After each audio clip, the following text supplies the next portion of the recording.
Hi, I'm Rick. Going to be reading a book today in the aviary. I think that's what you call one of these things.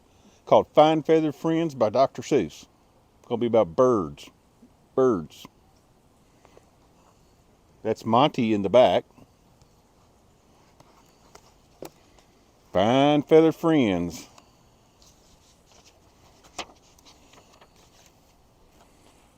I'm the cat in the hat. Here to say a few words about all of your fine feathered friends known as birds. Going to be a lot of rhyming. There are millions of birds. I will show some to you. Your mother will not mind at all if I do.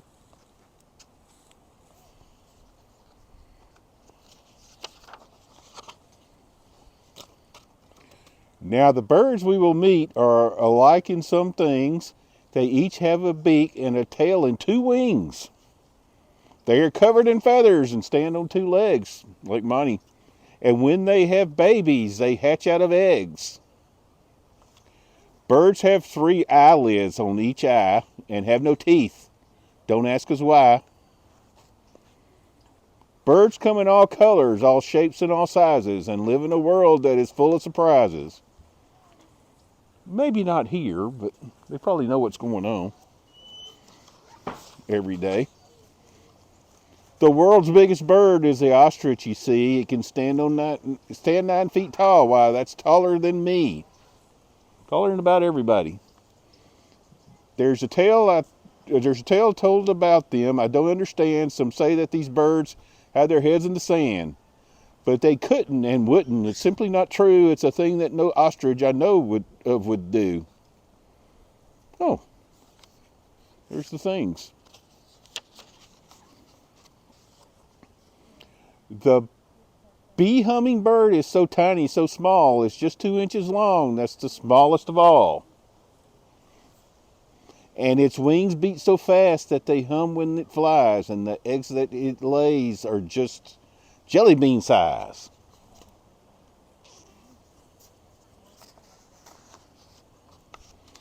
A bird gets its name from the simplest things, what it does, how it looks, or the song that it sings. Like the flycatcher's name comes as no big surprise, because when it's hungry, it likes to catch flies.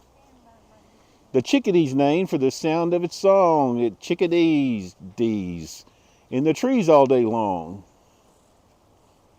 And the beautiful blue jay you see flying by has feathers as bright as the blue in the sky.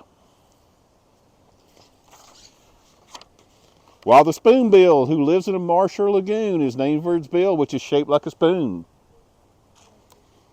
And the tailor birds far off in Asia, I've read, sew up their nests, but they've never used thread. They shred up thin pieces of dead leaves instead. He's sewing. And meet the bald eagle. I'm happy to say he's the national bird for the whole USA. Though his name says he's hairless, he's not really bald. He's a symbol of freedom, whatever he's called. There he is. I got the War and Peace of Dr. Seuss books. While you're looking for birds, you can listen to hear the sounds that they make.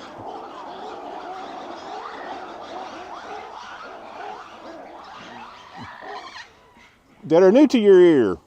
Like the owls who go hoo and the herons who squawk, or the dove's gentle coo. That's the way that they talk. Or a parakeet's trill, or a guinea hen's cluck. The boom of an ostrich, the quack of a duck, the cry of the loon, or the call of the crow, or the catbird who meows like some cats that I know. Oops. Gotta get my bearings. Holy moly. Some birds that you see love to glide through the sky, while other birds stay on the ground and can't fly. Take the New Zealand kiwi, whose name rhymes with peewee. Both he-wee and she-wee will never take flight. And these shy little birds like to stay out of sight and search for their food in the dark of the night. There they go. Got a flashlight, a net, searching for food. Now, birds have some habits we may think of as strange, but these habits are things they can't ever change. Like the emperor penguins who live in the snow where there's nothing to build a warm nest with. And so, okay, when a mom lays an egg, it goes up on dad's feet until it's hatched. He can't move and he can't eat. He must stand very still through each cold, icy storm till the day finally comes. And the baby is born. There he is. Then it's mom's turn to help, to take over and keep an eye on the baby while dad gets some sleep. When a male whooping crane feels it's time for romance, he hops up and down in a strange kind of dance. His wings go flap flip and his feet go flip flop. He twirls and he swirls with a hip and a hop. And although you might think this dance isn't exciting, a female crane finds it extremely inviting. There he is doing his thing. When birds want to go on a winter vacation, they all take a trip and they all call it migration. Wild geese are quite good at this trick, as you see. They fly off in a flock in the shape of a V. But the bird up in front gets the wind in his face and must soon take a rest as a friend takes his place.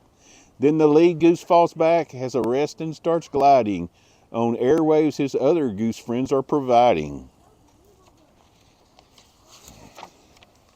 Oh, look at the time. Why, minutes just fly. We must get you home. I just know what to do. Come on, follow me. You will see what I mean. There they go. It's my fine feather all-weather flying machine. There is room for you both, so just hop right on in it. You'll wing right back home. You'll be there in a minute. Kind of stretched that one a little bit. Dear Dick and sweet Sally, oh, how was your day? Did you have any fun? Did you learn? Did you play? Please tell me about it, but first a surprise. I've been to the pet store. Now quick, close your eyes. Uh-oh. Okay.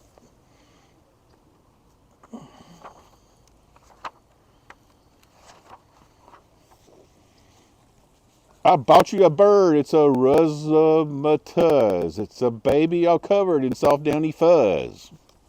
I don't know much about birds. Do you know? Who does?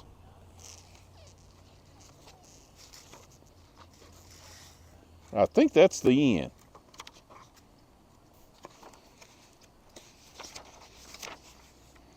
There's a whole bunch of bird definitions.